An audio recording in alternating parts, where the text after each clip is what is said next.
Well, welcome to 4.2 rates. Now, rates are really not any different than ratios. They're a special kind of ratio.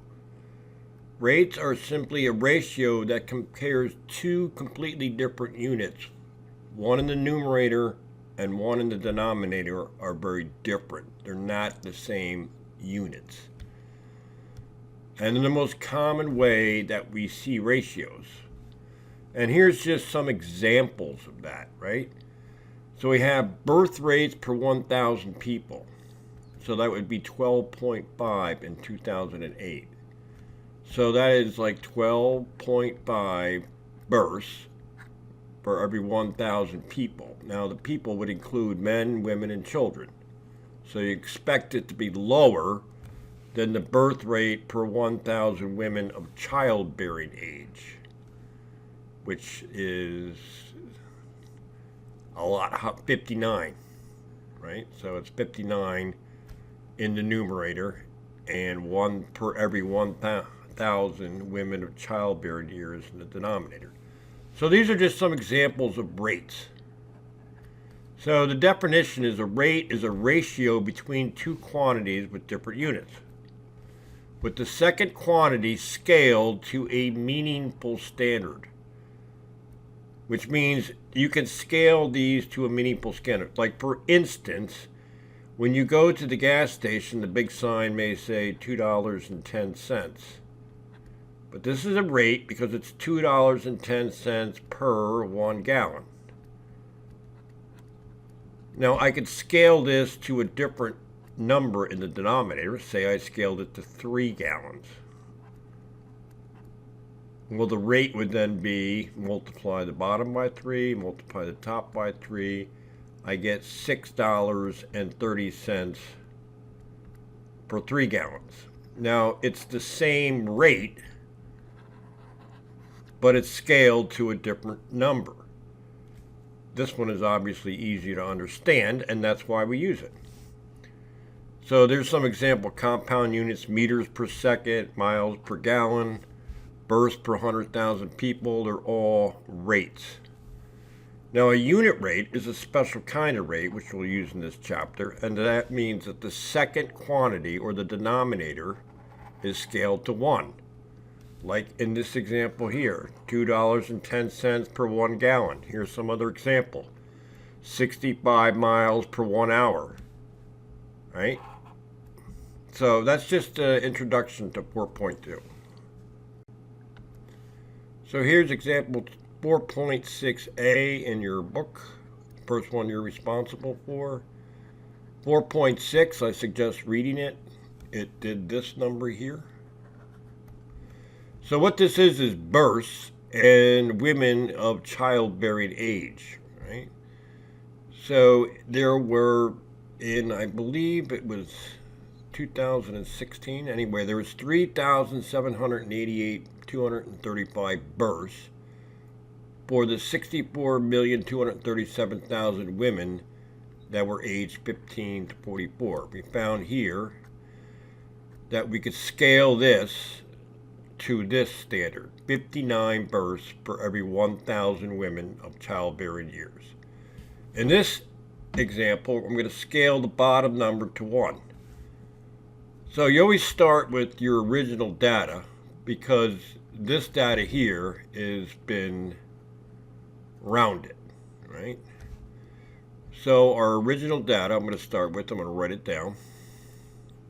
So there's our original proportion, and this would be, I like to write the units in, births, and this would be the women, age 15 to 44.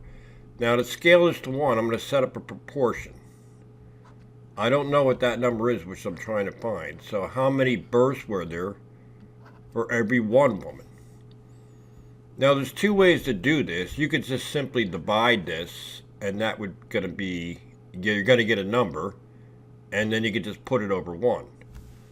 Like, for example, and let me give you an example of that. So let's say that you got 90 out of 110 points right on a test. this was correct, and this was the total amount of points available. And you could go find out how many you got right per one, or you could just divide this. So I'm going to cross multiply. So I'm going to get 64,237,000 times X equals 3,788,234 times 1, which I don't need to put because any number times 1 is itself. So I'm going to divide this side to get X by itself by 64,237,000. And any number divided by itself cancels. And I'm going to divide this side by the same number, 64,237,000. So now I'm just going to put this into my calculator. And when I do that, I get 0.05897. I'm going to put that up here. 0.05897. So now what I'm going to do after I erase this here, which I will do, is to put that in words.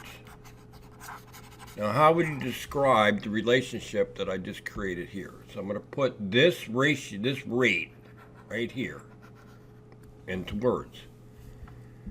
And what you could say is that for every one woman, and I'm going to put in that's aged 15 to 44, there were 0.05047 births in, I believe it's 2016. I'm not sure of that, but that's good. Now, would you use this in would you use this kind of a ratio in describing it? And the answer is no. I don't even, for every one woman, there was 5/100ths of a birth. No, this is a much more descriptive rate for what we have. Okay? I'm sure that makes sense. Although these two rates are the same. So this is part of the example, but you're not responsible for it. But I want to go over it quickly. I'm going to also work with the same problem we've been working with. Here's our ratio. And these are all equivalent. And we kind of agreed that this one makes a whole lot easier to explain and use than this one. And now I'm going to do this one here and this one here. So I'm going to start with our initial values, 3 million.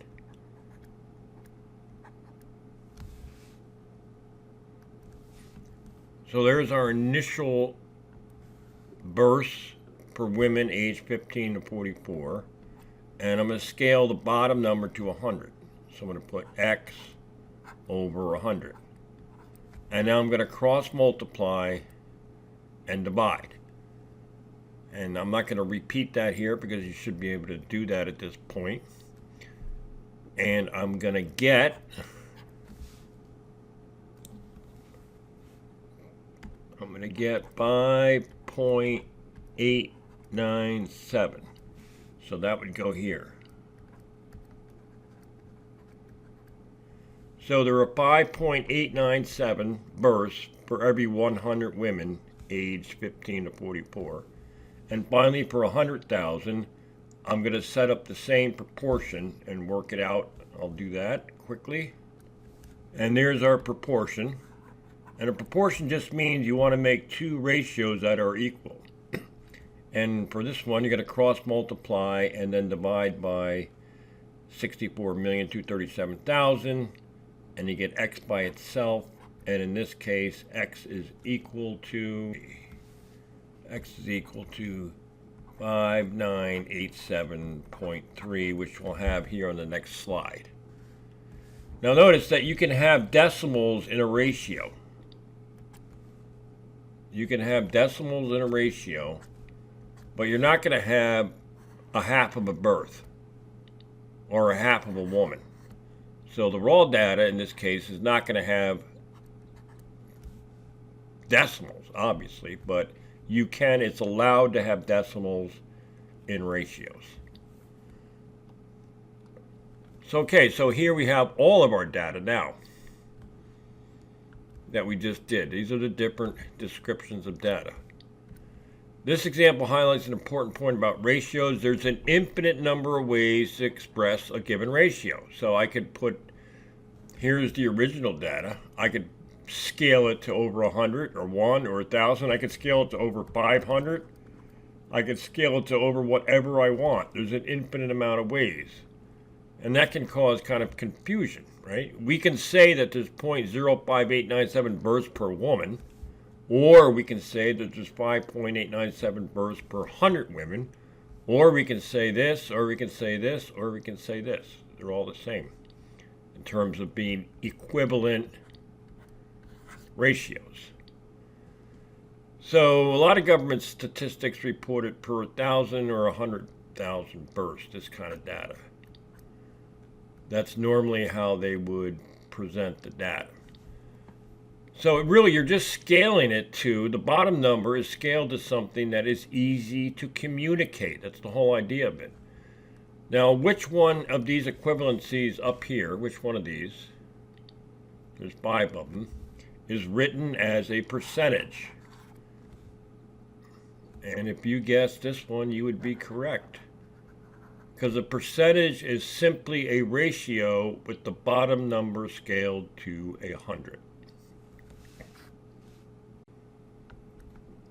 So in this example, we have you spent $39 to fill up your car with 14.3 gallons of gas. What was the price per gallon? So the price per gallon is asking you for a unit rate. A unit rate, which means per one. Now, I'm going to give you another example. You have 20 children, and you want to put them into groups of 5. 5 children per group. How many groups would you get? Now, obviously, the answer is 4. But would you do this? And cross multiply and divide? The answer is no, you just divide. 20 divided by 5 is 4. It's the same thing here. $39.90. And you got 14.3 gallons of gas.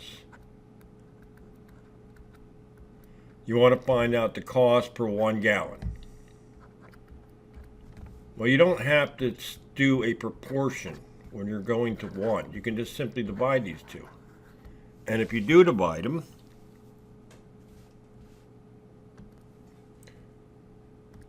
you're going to get 2.79. So divide these two, you're going to get 2.79. But the ratio doesn't go away. It's $2.79 per 1 gallon. Just as over here, it's not just 4. It would be 4 groups, right? So when dividing a ratio or a rate, it's important that we do not forget about the bottom number or thing 2. When you divide a ratio, thing 2 does not disappear, but always becomes a 1. So if you start with the ratio, you're going to end with the ratio if you're rescaling the ratio. So here I'm going to use unit rates for comparison. Okay? So what I'm going to do here is I'm going to say I got 16 ounces of pears and they cost $3.89. So I got $3 per ounce, right? $3.89 or 16 ounces. And I'm going to compare that to 288 for 12 ounces and see which one is the better deal. I'm going to do it by changing this to a unit rate per 1 ounce. Per 1 ounce. So now I'm going to put this in my calculator and this in my calculator and put the answers in here. And here I would get, when I put it in, 0.243 and a little bit extra, and over here I'm getting 0.24. So this one cost a little bit more per ounce. So this one here is the better buy. And that gets you at like Walmart on this. You think when you're buying the larger size you're getting the better deal, but that's not always the case. Now some students do this. They flip this. I always stick with dollars per, which means dollars on the top. But let's flip these and see what we get. And you can do this, but you got to be really careful. This is going to be $1 on the bottom when I divide it. Because when I divide it, I get a 1, but 1 what? It's $1. So that's 16 divided by 3.89. And I get 4.113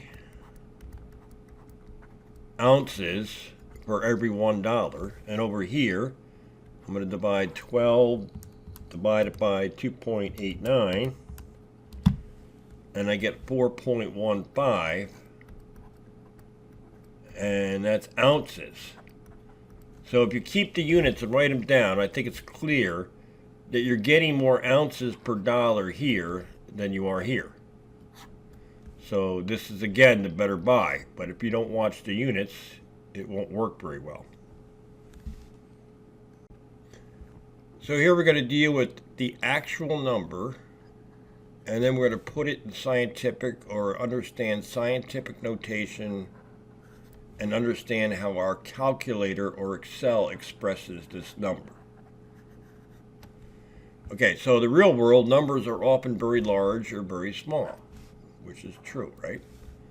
For instance, the national debt passed 21 trillion in 2018. That would be, just to write that, it would be 21 followed by 12 zeros. 1, 2, 3, 4, 5, 6, 7, 8, 9, 10, 11, 12. Now, you don't want to write this all the time, so they would put it in scientific notation a lot. And the diameter of a white blood cell is about that many meters, which is a very small number. So we have a lot of very large and very small numbers, and Excel and your calculator express them in a certain way.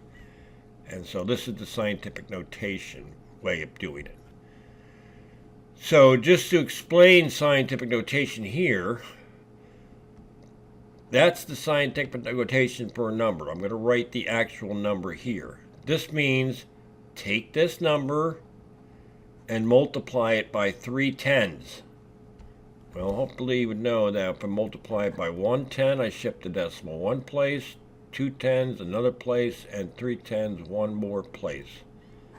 So this number here is that. Now your calculator will often express it this way. 4.67 plus 3. That means the same thing as this. It condenses times 10 raised to with E. E means times 10 raised to. So let's put this in scientific notation.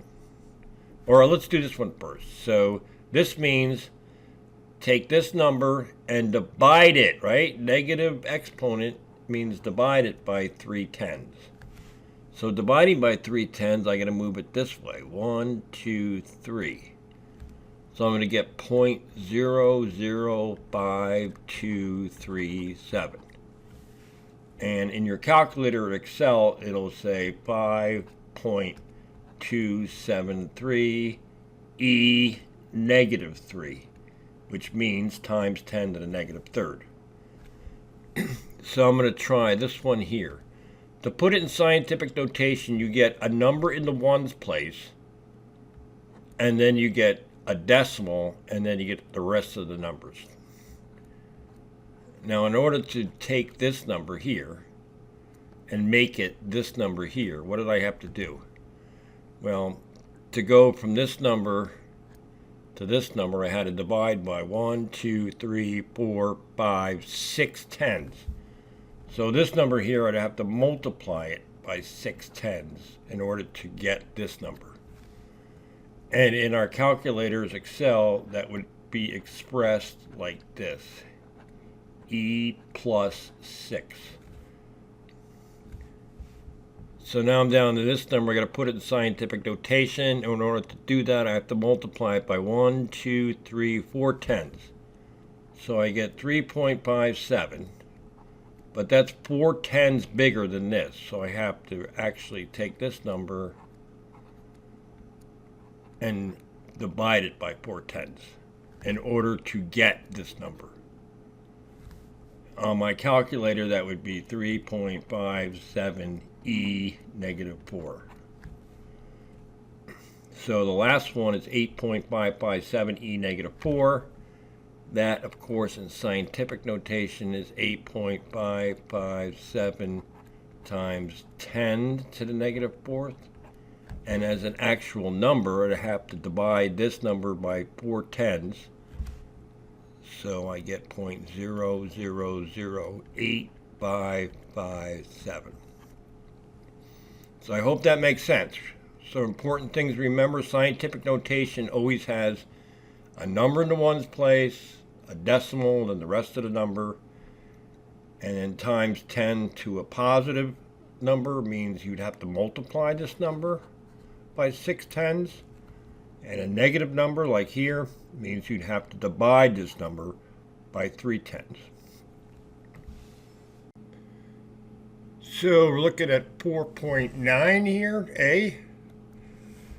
And what do we got? So we're going to use this table here, which I got, and determine how many people under 18 and over 65 there were in 2005. So here's the table, and here's the different years. So we're looking for 2015. Remember, this number is in thousands. That's the key idea here. So under 18, here is under 18 right here. Both sexes. This would be just under 5 years old, so this is the one we want. And over 65 would be 65 and older right here. And here's the number of people in thousands. So I'm going to get rid of this table and put these numbers in. So we have the numbers right here. And I'm going to put them in actual numbers, right? Because when it says 73,635 thousands, that means that these are in thousands. That means that 5 there is actually 5,000. So I got to move the decimal 3 places. So to do that,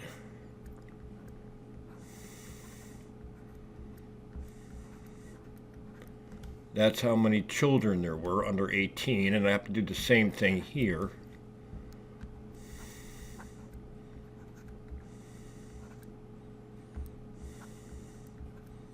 And that's how many people over 65 there were. So computer ratio of children under 18 per person, 65 years older. Compute the ratio of children under 18 to people 65 and over.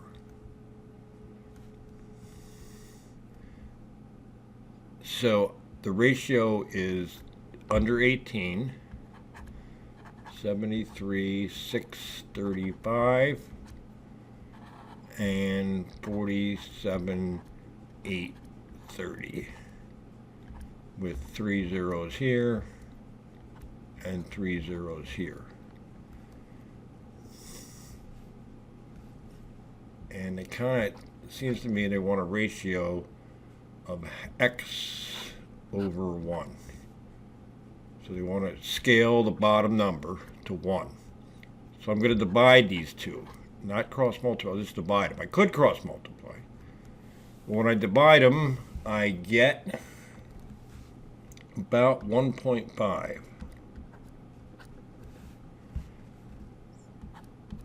So I could use that ratio, because this is less than 18 to over 65, and I could say there's about 1.5 times more people, or 1.5 times more children than there are people 65 and over. So that's why that's another reason we scale things, right? So we're going to look at this, determine the following per capita rates. Well, per capita means per person.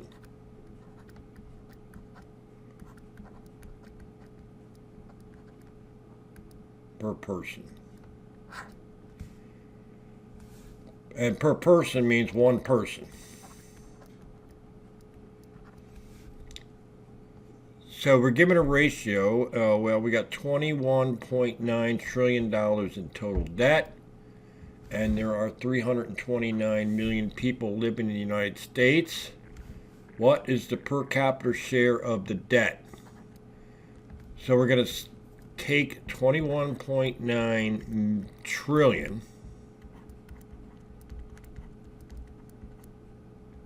and compare that to the 329 million people in the United States. And we're going to take that and scale the bottom number to 1, and that's going to be one person's. And this is dollars, right? So it's going to be dollars per one person. Now here's something very useful to know. It's the 3, 6, 9, 12, I call it. 10 to the third is 1,000. 10 to the 6 is 1,000,000. 10 to the 9th is 1,000,000,000, which is 1 followed by 9 zeros. And 10 to the 12th is 1,000,000,000,000, which is 1 followed by 12 zeros. Now instead of writing all those zeros in here, I'm going to use scientific notation. Or basically, what I'm going to do, I'm not going to use exact scientific notation. I'm just going to take this 21.9 times 10 to the 12. 3, 6, 9, 12 rule. I'm going to divide that by 329 times 10 to the 6th, which is millions. I'm going to put that in my calculator. I'm just going to divide it. I'm going to be really careful when I put it in my calculator, though, because I'm going to put this in parentheses and this in parentheses. If I don't, what it's going to do is go 21.9 times 10 to the 12th. It's going to take that number and divide it by 329, and then it's going to stop and multiply it by 1,000,000. So it's going to be completely wrong. So these things are very important. So why don't you try putting that in your calculator, and I'll put it in mine. Let's see what we get and interpret our results.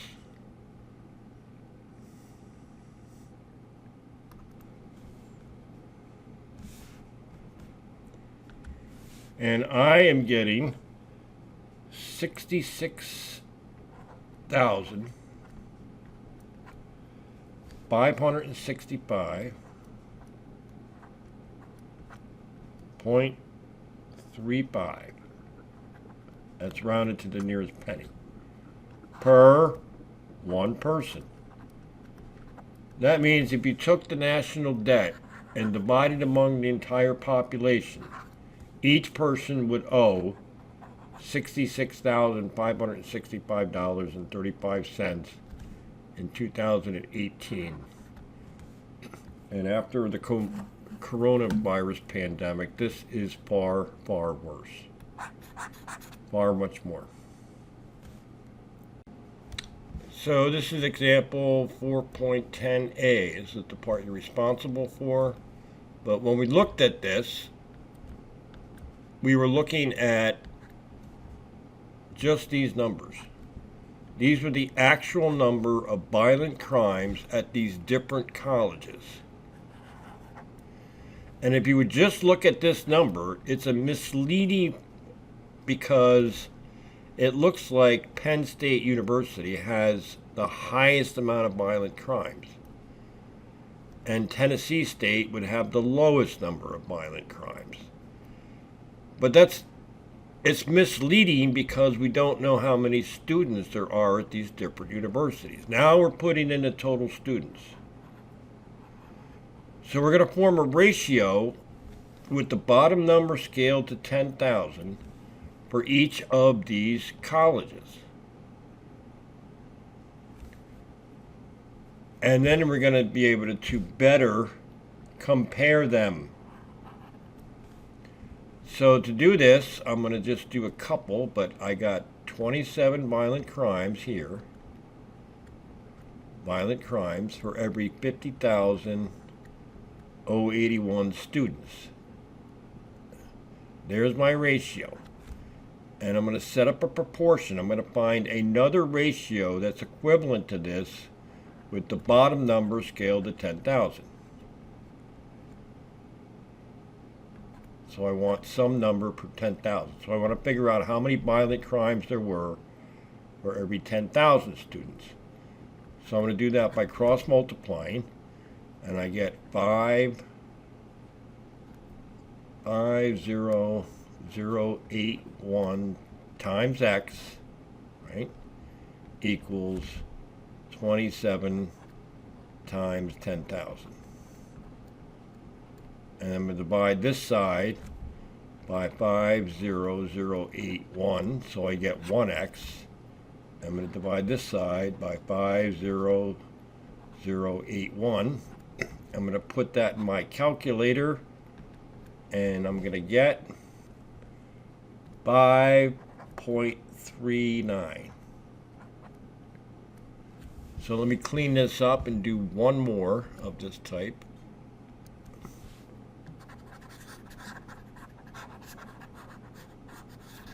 We'll do it for Arizona State. So Arizona State had 35 violent crimes for every 83,260 people, students. Violent crimes per students. And I want to know how many violent crimes did I get for every 10,000 students. So that way, when I'm done, I'm comparing apples to apples. So cross multiplying, I get 83,260 times x equals 35 times 10,000. Divide by 83,260, I get x. Divide this by 83,260, and I'm going to put this in my calculator. Just to clarify, that should be 10,000 here, right? Not 1,000. And I'm getting 4.20. And let me clean this up. And now I'm going to work on these, and I'm going to ask you to work on these separately. Oops. Work on these separately. And I will put the answers in here.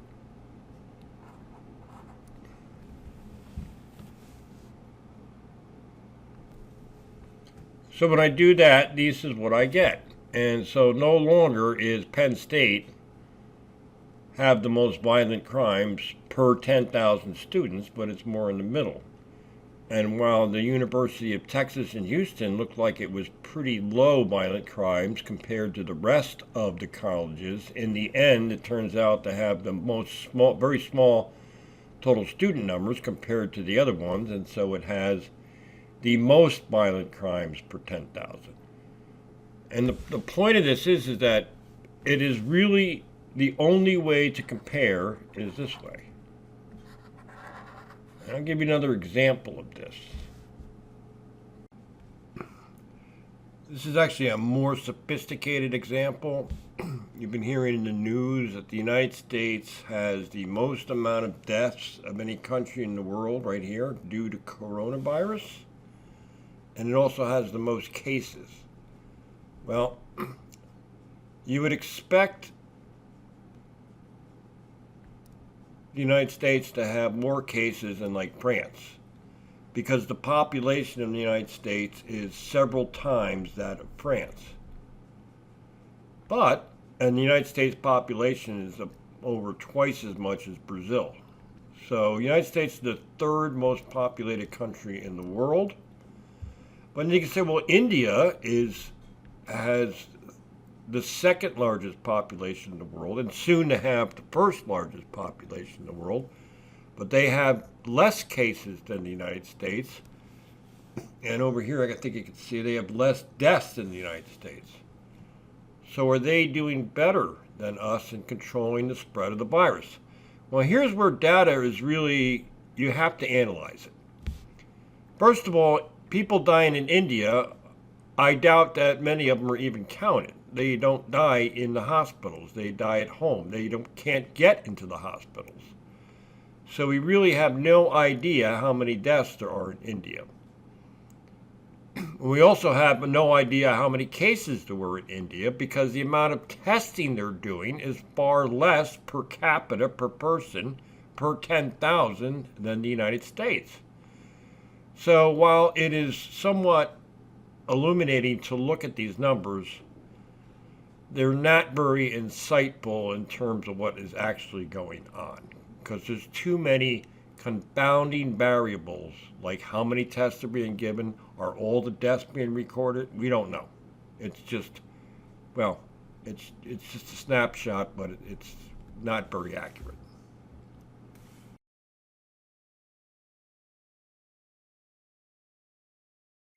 So the first one I want to look at is number 3 in the homework, and it says find the unit rate. Again, the unit rate is the cost per one.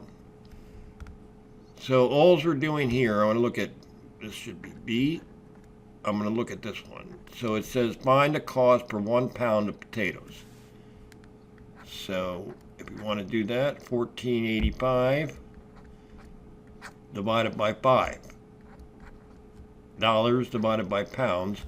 When you divide it, you're going to get a number, and if you just put it over 1, you maintain the ratio.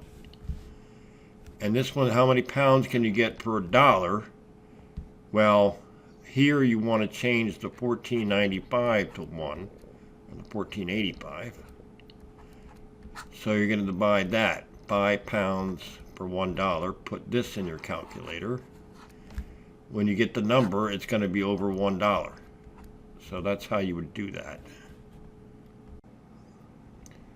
So in this problem number 4, which we're going to look at, this is just median house price to median income, scale the bottom number to 1.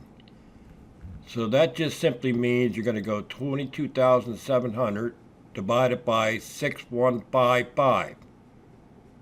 You just divide them, and you get the bottom number is automatically 1. Like the 20 children into groups of 4, how many groups? That's the same idea. And it's 2 decimals we're using here. So this one is 104,500 divided by 24,635. Now what does this number 4.24 mean? It means that the median house price was over 4 times the median income. And median, of course, means one in the middle. So if you earn $24,000 a year, it would take you 4 years if you put all your money into your house, which of course you can't, to pay your house off. Now by 2016, I think that's 2014, your paper should be 2016, Anyhow, the median income was 4.99. So it took almost 5 years of median income to pay off your house by 2016. So housing prices have been increasing faster than median income. But let's look specifically at this problem right here. We're trying to find what the median house price was if the median income was 4.99. I'm going to do that with a proportion. So here's that one I said I was just going to do. It says median house price to median income was 4.99. So there is median house price. 2 means divide. I'm going to put H for house price to 1 for median income. So this is a ratio, right? The second number is implied as 1. If the median income was $16,000, what was the median house price? Well, I'm going to put the median income down here as $61,772,000. Right, no, that's right. I don't know why that should be a period. Or it's just a comma. What was the median house price? So you don't know. There's the house price on top, median income on the bottom, and I can find an equivalent ratio using a proportion. Cross multiply. I get 1x, which is just x is 4.99 times 61,772. And you can put that in your calculator. And that would be the median house price in 2016. Well, 5 is straight out of the video notes that we just went over. 6, I just want to make sure you can read this table correctly. So what this means here is that for every 11 US dollars, there are 68.31 yuan, which is the Chinese currency. So there's the ratio here. Of course, you could set it up the other way, but there's the ratio there. And they want 2 other ratios. Well, for this one, you want to scale US dollars to 1. So you could cross multiply and divide to get how many yuans you would get for 1 US dollar. And the other way,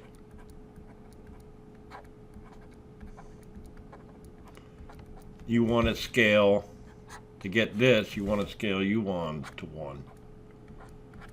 Cross multiply and divide, cross multiply and divide.